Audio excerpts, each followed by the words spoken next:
Hola retroamigos, bienvenidos a Retroviral. ¿Por qué Tom Cruise sigue siendo un mito cuando muchas estrellas de su edad se apagaron hace décadas?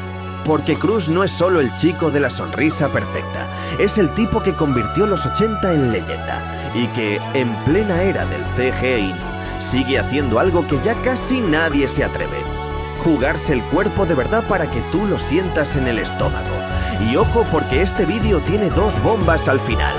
Vamos a descubrir cuál es su mejor película, la de verdad, la que demuestra que no era solo un póster. Y vamos a llegar a la escena más peligrosa que ha rodado, una locura que ya es hito de riesgo en la historia del cine moderno. Dale play, porque cuando lleguemos al ranking final vas a querer discutirlo en comentarios. ¿Listos? ¡Vamos allá! Antes de que existiera Maverick, antes de que hubiera cazadoras de aviador y frases de tráiler, Tom Cruise era un niño nacido en Syracuse, Nueva York, en 1962. Su madre, Mary Lee, era profesora y trabajó en educación especial. Su padre, Thomas Mapother III, era ingeniero. Y aquí viene el detalle que suele explicar muchas cosas. Tras el divorcio de sus padres, su infancia fue un ir y venir de mudanzas. Cambiar de ciudad, cambiar de colegio y volver a empezar. En esos años arrastró además una dificultad que él mismo ha contado muchas veces: dislexia. Imagínate lo que era eso en los 70.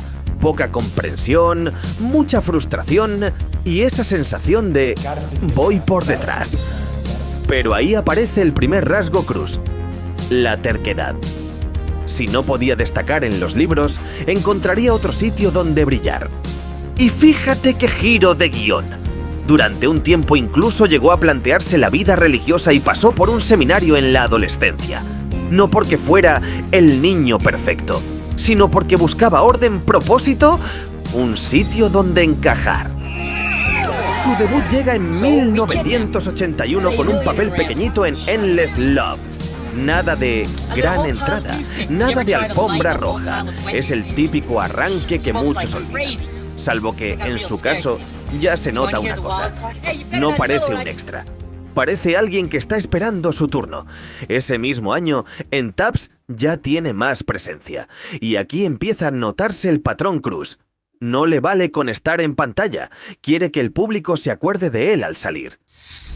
En 1983 llega The Outsiders, Rebeldes, dirigida por Francis Ford Coppola.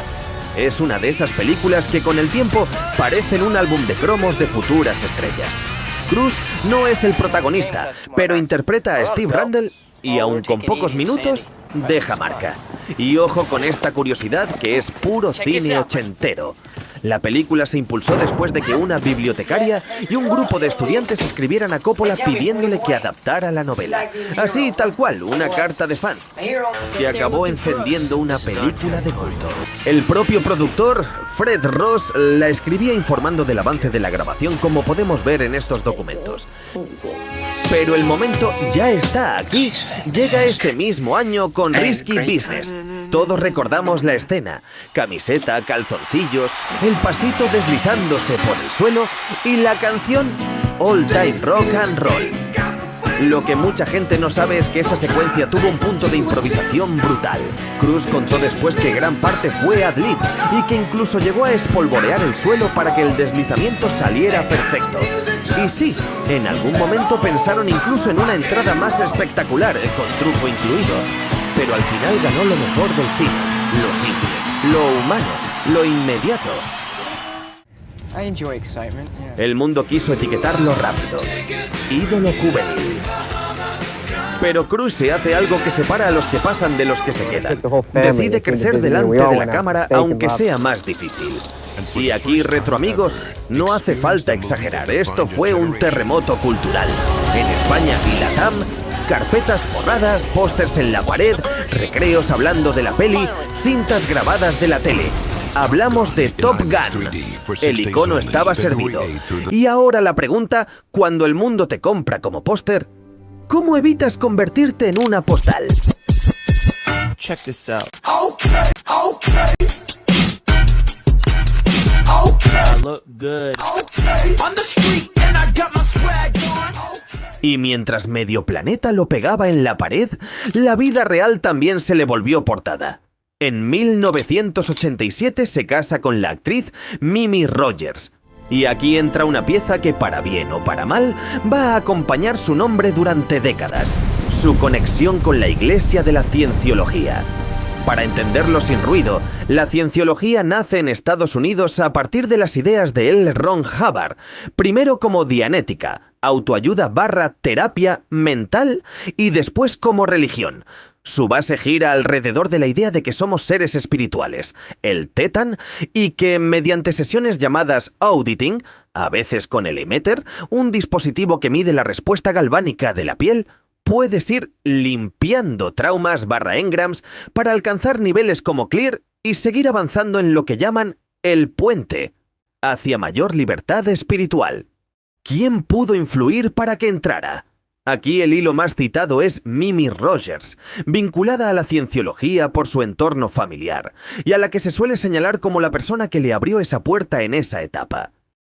El matrimonio termina en 1990. Ese mismo 1986 se cruza con Paul Newman en El color del dinero. Y aquí, retroamigos, pasa algo precioso. Cruise entra como la estrella joven y sale con mentalidad de oficio. Eres un excéntrico increíble, pero eso es un don. Para que Scorsese pudiera mantenerlos en plano con tiros largos y no tener que esconder las manos, tenían que saber jugar de verdad. Y Newman, con ese humor seco que tenía, llegó a soltar en una entrevista de la época que Cruise era fantástico y que, sin haber tocado un taco, en pocas semanas ya estaba tan bien, o mejor, que él. Dicho con sorna, pero también con admiración. Ahí está el truco. Newman no le enseñó solo a actuar o a jugar al billar. Le enseñó cómo se sobrevive a un rodaje. Y esa lección, curiosamente, conecta con el Cruise de hoy. El que planifica el riesgo como un ingeniero. Porque el cuerpo solo te lo prestan una vez. En 1988 llega Rain Man, otra vez junto a una estrella clásica, esta vez Dustin Hoffman. Y aquí ocurre algo importante. El público deja de pensar en él como solo una estrella y empieza a pensar, vale, este tío aguanta un drama. Y en 1989, nacido el 4 de julio. Un papel que no es para caer bien, es para exponerte. Esa interpretación le trae una nominación al Oscar y, sobre todo, le coloca en otro mapa, el de los actores que pueden ser taquilla. Y también prestigio. Cruise se niega a ser una etiqueta. Y casi sin respirar llega otro capítulo que marcó una era. Conoce a Nicole Kidman rodando Days of Thunder y se casan a finales de ese mismo año. Durante los 90 fueron pareja de cine, en el sentido clásico. Alfombras rojas, flashes y ese equilibrio raro entre un mundo que te aplaude y otro que te mira por el retrovisor. Con el tiempo, la pareja adopta a Isabella y Connor. Cruise aprende pronto una dura lección. No solo te juzgan por tus películas, también por con quién caminas, a qué crees y cómo reaccionas cuando el foco se pone demasiado cerca. Cruise encuentra la salida por la puerta más difícil: ponerse serio con el oficio, ser más actor que famoso. Y en 1996 llegó Jerry Maguire. De pronto, la estrella de acción te suelta una vulnerabilidad que te desmonta. Show me the money. Se queda como frase pop, sí.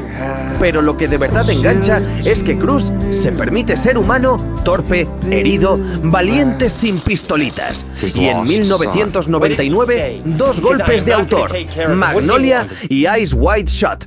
Con Paul Thomas Anderson y Stanley Kubrick se mete en zonas más oscuras. Aquí la idea es potente. Cruise demuestra que no necesita gustarte todo el rato. Prefiere ser interesante. Y justo al girar el milenio llega una de esas historias que parecen escritas para un videoclub con final sorpresa. Vanilla Sky, en 2001. Sí, la de la máscara, la confusión, el ¿esto es real o estoy soñando? Pero la curiosidad retro viene ahora. Es el remake en Hollywood de la película española Abre los ojos, 1997, dirigida por Alejandro Amenábar. Y aquí está el dato que a los retroamigos nos encanta. Penélope Cruz ya había interpretado a Sofía en la versión española y vuelve a hacerlo en Vanilla Sky. Es como si el cine le diera al personaje otra vida, y encima hay un espejo visual brutal. En Abre los ojos vemos la Gran Vía de Madrid desierta. En Vanilla Sky, el sueño se muda a Times Square. Mismo escalofrío, distinto continente. Y sí, también fue una película bisagra en su vida personal. Cruise y Cruz se conocen en ese entorno y más tarde mantendrían una relación muy seguida por la prensa. Pero no todo fue pantalla. En 2005 llega el momento mediático que se convirtió en meme antes de que existiera la palabra meme. La famosa entrevista en The Oprah Winfrey Show, 23 de mayo de 2005, con el salto sobre el sofá. Y ahí su imagen pública se tambalea. En ese programa aparecería con Katie Holmes, con quien se casaría en 2006 y con la que tuvo a su hija Suri. El matrimonio terminaría en 2012. Y aquí, retroamigos, viene lo interesante. Cruz no se esconde en un comunicado eterno. Hace lo que siempre ha hecho cuando le cae encima el mundo: volver al set. En 2008, en Tropic Thunder, aparece irreconocible como Les Grossman, y esa jugada es oro. Cuando una estrella se ríe de sí misma, deja de ser intocable y vuelve a ser humana. Y entonces llega el movimiento que lo cambia todo. El momento en que Cruz no solo actúa, sino que decide construir su propio tren y conducirlo. Porque se inventa una misión, y esa misión se llama Imposible. Arranca en 1996. Sí, pero lo que importa aquí es el pacto que Cruz empieza a firmar con el público a fuego lento. Si vienes al cine, te doy algo que no parezca de plástico. Y ahí entra su obsesión más famosa: el riesgo real. El público no tiene que ver el peligro, tiene que notarlo. Por eso, en Rogue Nation 2015, Cruz se agarra al exterior de un Airbus A400M en una escena que se rodó con preparación milimétrica, montaje especial para cámaras, planificación para el viento y un detalle que parece de ciencia ficción: lentes de contacto completas para poder mantener los ojos abiertos con el aire golpeándole la cara. Y sí, no fue una toma y listo. Se han citado 8 tomas para sacar esa locura.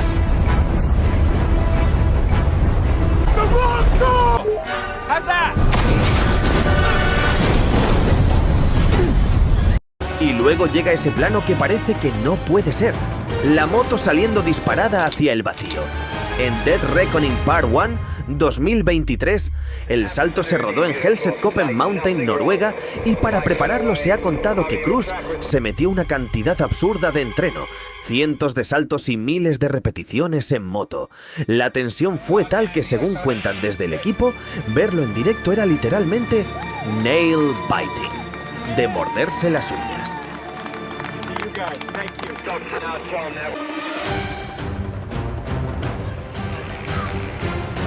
Y ahora viene algo que te dejará sin aliento. Son la suma de nuestras decisiones. En Fallout 2018 llega el salto Halo, High Altitude, Low Opening. Más de 25.000 pies de caída a velocidades que rozan las 200 millas por hora. Y con un detalle clave que te dice: esto es real, oxígeno. Porque a esa altura no es cine, es aviación. Ahora, lo que vuelve esta escena una locura histórica no es solo el salto, es cómo la grabaron. Tenían que rodarlo en una ventana de luz de apenas unos minutos al atardecer, para que el plano encajara con el tono de la secuencia. Para lograrlo, Cruz y el equipo de cámara en el aire repitieron el salto más de 100 veces. Se citan 106 saltos, hasta conseguir solo unas pocas tomas realmente utilizables. El salto se filmó sobre el desierto de Abu Dhabi con aviones militares y después el entorno se transformó en montaje para que tú creas que estás cayendo sobre París en plena tormenta. El resultado en pantalla dura segundos, pero tú lo sientes como si te cayeras con él, porque no estás viendo un truco, estás viendo un cuerpo humano peleándose con el aire. Y en la etapa reciente, Cruz suma ciencia ficción y espectáculo. Por ejemplo, Oblivion y Al filo del mañana. Hasta que llega el golpe emocional definitivo: Top Gun Maverick 2022, que para muchos fue como abrir una puerta del tiempo, volver a sentir que ir al cine era una fiesta.